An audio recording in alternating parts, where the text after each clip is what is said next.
আর বিশ্বাস করেন promise sir. Sir speed কত ছিল? 108। টেস্ট করার জন্য বেরিয়েছে স্যার। কি করলেন? জি, স্পিকার উপরে 108 হাতে স্পিড চালাতে পারে। দর্শক, এই মুহূর্তে একটি গাড়ি আসলে জব্দ করা হয়েছে সম্ভবত ওভার স্পিডিংয়ের কারণে। সে আসলে মেবি যে গতি সীমাটা রয়েছে সেই গতি সীমা সে আসলে ভঙ্গ করেছে এবং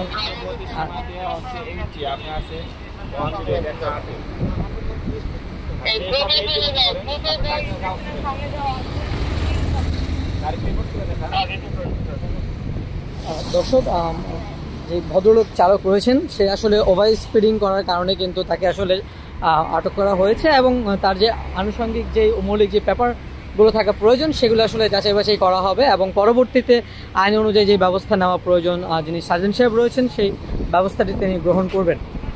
স্যার স্পিড কত ছিল? 108। দর্শক, আপনারা শুনছিলেন আসলে গতি সীমা কিন্তু এখানে 80 দেওয়া, কিন্তু এই চালক সাহেব রয়েছেন তিনি কিন্তু আসলে 108 গতি রোধ করেছেন এবং 108-এ তিনি ড্রাইভ করছিলেন।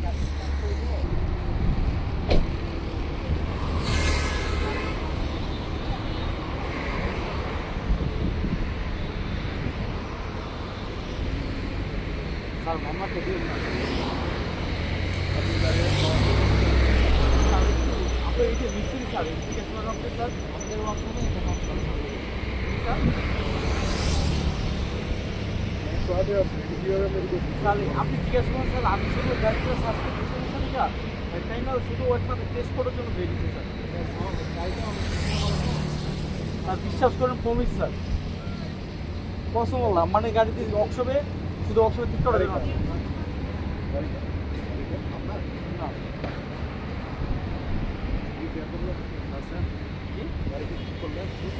স্পিকার উপরে 108 হাতে স্পিড চালাতে পারে।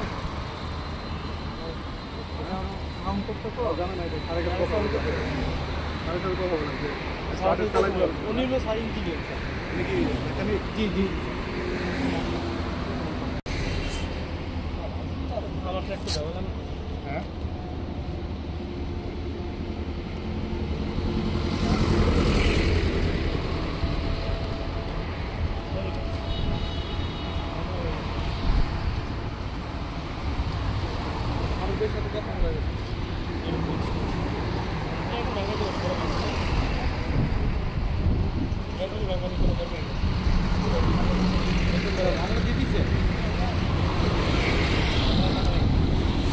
আনিসুর সাহেব একটু কথা বলবেন, আসলে ওনার অফেন্সটি কী ছিল, ওনাকে কোন ধারায় কত টাকা জরিমানা করা হবে? আপনাকে ধন্যবাদ। এখানে আসলে আমাদের চেক করতে চলমান, এটা কন্টিনিউ চলমান। এখানে সর্বোচ্চ গতি সীমা সবাই জানেন 80 দেওয়া, তার গতি ছিল 108 মানে 108।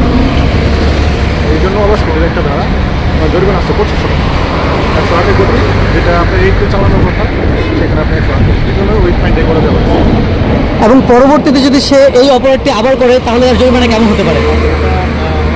সার্ভারি সিস্টেম যদি সে পরবর্তী আবার যদি একই অপরাধ করে বা এই 87 ধারা এই ধারায় যদি সে মামলা দেয় তাহলে তার জরিমানাটা 5000 টাকা, মানে ডাবল জরিমানা। সে যদি পরিশোধ করে তাও আসবে, না করলেও আসবে, বাট এটা তার হিস্ট্রিতে থেকে যাবে। এই জন্য একই অপরাধ দ্বিতীয়বার করলে সেটার অপরাধের জরিমানাটা ডাবল। ধন্যবাদ। দর্শক, আপনারা দেখছেন আসলে যেহেতু